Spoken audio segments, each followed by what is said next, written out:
manul stepowy to stosunkowo mało znany dziki kot. Częściej pewnie kojarzą go osoby, które obracają się w środowisku internetowym jako pewnego rodzaju zwierzę memiczne, a dokładnie grumpy cat, czyli takiego wiecznie niezadowolonego kota. Dlaczego może nam się tak kojarzyć? Zapewne z kilku powodów. Nietypowo jak na małego kota, jego źrenice są stale okrągłe, nawet gdy zmniejszają się przy dużej ilości światła. To cecha, która występuje również u ludzi.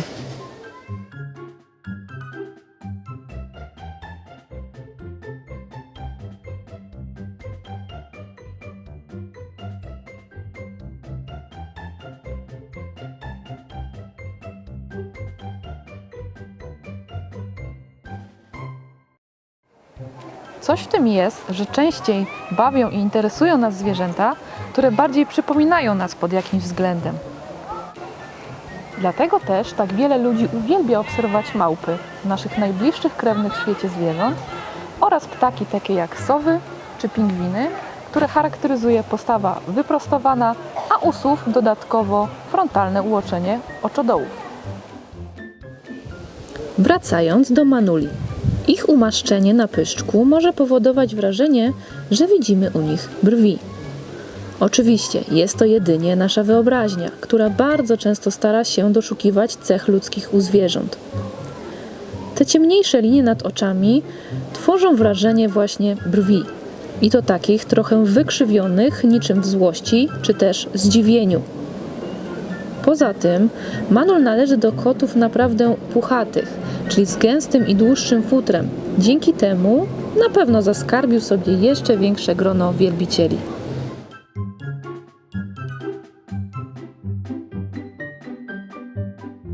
Mimo tego, że jest to zwierzę naprawdę piękne, przyciągające naszą uwagę, to należy pamiętać o tym, że nadal jest to zwierzę dzikie i takie powinno pozostać. Pojawiają się chęci posiadania takiego kota w domu jako pupila. Nie popierajmy tego.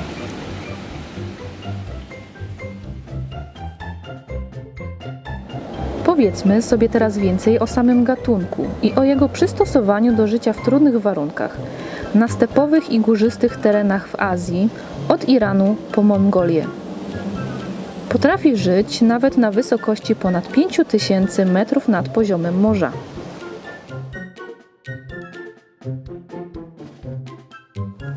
W pewnym sensie można powiedzieć, że manul to kot, który chciałby upodobnić się do skały. Futro w odcieniach szarości to idealny kamuflaż w takim środowisku. Uszy, nietypowo jak na kota, ułożone są po bokach głowy i sprawiają, że staje się on mniej widoczny, kiedy wychyla się za skał. W swojej rodzinie ma jedne z najkrótszych łap w stosunku do ciała, co zapewnia mu jeszcze niższy profil w trakcie skradania się. Nie sprawiają one, że należy do szybko biegających kotów, jednak bardzo dobrze wspina się po skalistym terenie.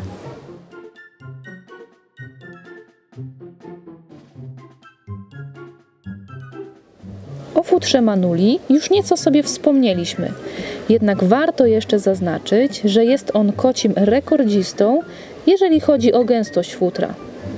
Z uwagi na to, że dzięki krótkim nóżkom jego ciało znajduje się dosyć blisko zimnego podłoża, ma to bardzo duże znaczenie. Dodatkowo futro na jego brzuchu jest nawet 2 razy dłuższe niż to na grzbiecie.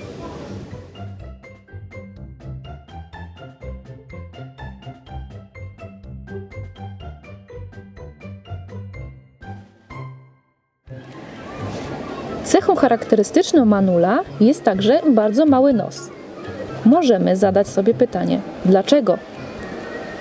Otóż skoro żyje on w bardzo surowym i zimnym środowisku, to natura przystosowała go w ten sposób, aby ciepło nie uciekało niepotrzebnie z jego ciała. Dlatego też jego nos i uszy są dosyć małe. Dla porównania ssaki żyjące w gorącym klimacie, np. słonie, fenki, serwale czy nawet koty pustynne, mają stosunkowo duże uszy, by móc lepiej się chłodzić. Uwagę zwraca również gruby ogon manula, który oprócz funkcji pomocy zachowywaniu równowagi przy skokach spełnia jeszcze jedno nietypowe zadanie. Służy niczym poduszka pod marznące łapki tego kota. Można czasem zaobserwować takie zachowanie u Manula, że układa swoje przednie łapy na swoim ogonie, aby bezpośrednio nie dotykać nimi zimnego podłoża. Czy manule są dobrymi łowcami?